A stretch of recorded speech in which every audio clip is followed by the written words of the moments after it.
I always wanted to try shooting a rangefinder. The problem is they're expensive, like really expensive. So when I found this old Fuji camera for like 30 bucks on eBay, I immediately bought it. I mean, the specs aren't anything to write home about. It has a 45mm f1.9 lens, and it has a 1/1000th shutter speed. But the camera itself just looks so weird. It has its film advance lever and the film counter at the bottom of it, and the focusing system is just a dial on the back, not even on the lens itself. But it does have a leaf shutter just like the X100 VI. Fortunately, there's a few cons too. If you read the manual, Fuji keeps referring to this automatic mode, and yeah, it doesn't work anymore. The whole metering system is completely dead, so you're forced to shoot this thing fully manual. The shutter speed dial is also painfully stiff to turn. Like, it was designed to just stay there in like one position and you regret touching if it ever moves. And when I used this camera, it was just so annoying. Just have to flip the whole thing around just to see how many shots I have left. Also, the rangefinder pouch is incredibly dim, so anything other than bright daylight, it basically disappears. So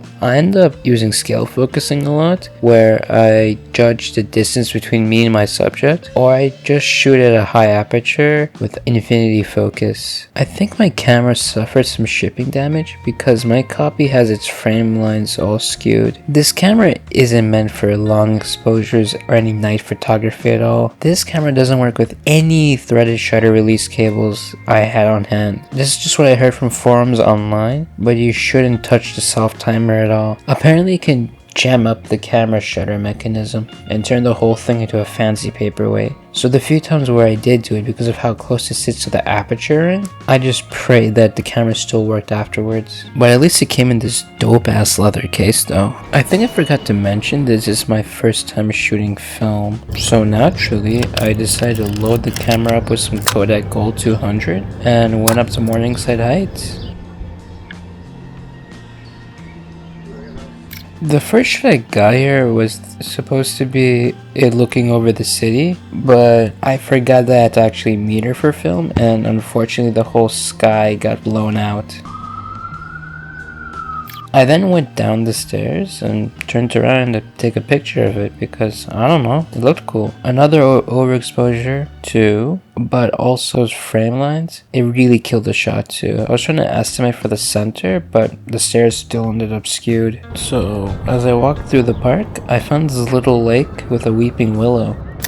At this one I actually remembered a meter, and what do you know, it's a decent photo. I'm surprised with the vibrancy of green in Kodak Gold, since I heard it's notorious for its warm tones. But who knows, I'm just a film newbie. So fresh off that one okay photo of mine, I got too cocky. I wandered into Central Park, opened the lens up to f1.9, and butchered this lake. I flew way too close to the sun thinking I could try to shoot an f1.9 with this thing. A little further down, I try to get this artsy shot with a path leading the viewer's eyes into the background, or at least that's what I'm telling myself to cope with the fact that I should have stepped more forward, got a more interesting background instead of just trees and bushes. Then this little guy came and ran into frame. It would have been the best photo opportunity of the day, but of course, I completely missed it because it was way too fast for me. I did find the speed limit sign though. Sure, it's at a weird angle because I had to guesstimate again, but it looks something like straight out of The Last of Us. Then I found this obelisk. This is just another time of those frame lines betraying me. I was trying to get this shot that made it look like the light pole was touching the tip of the obelisk, but ended up with this shot instead.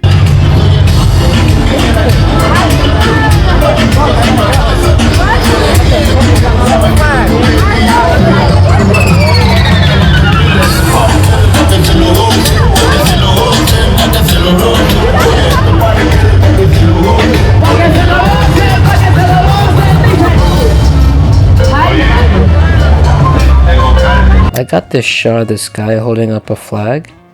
I really liked the composition in the background with the barricades. The parade was packed. It took me like 20 minutes to walk 20 blocks through Central Park, but walking through the parade, it was like 2 2 blocks in the same amount of time. So once I finished up, I decided to go to Bryant Park to finish off this roll. This one was so green that like when I tried to correct it, I ended up making it magenta instead. I just can't seem to get the proper looking image. And to add the cherry on top, the frame lines messed me up yet again.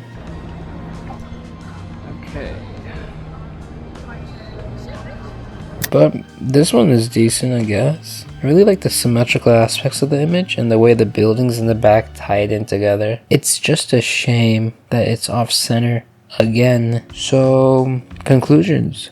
Should you buy this camera? I mean, yeah, just maybe don't buy the one in the same condition as mine. These things are like surprisingly cheap on eBay and pretty fun to shoot. Despite all the complaints I had, I really like shooting with it, even though my photos are horrible. There's something fun about lining up the 2 ghost images and the end result is a photo that's in focus. And if you want to experience that, this is a cheap way to get you there. But let's not get carried away. This isn't going to be some secret Leica killer. But for 30 bucks, I don't think I could have asked for a better introduction to film photography. I mean, the frame lines though were a big killer.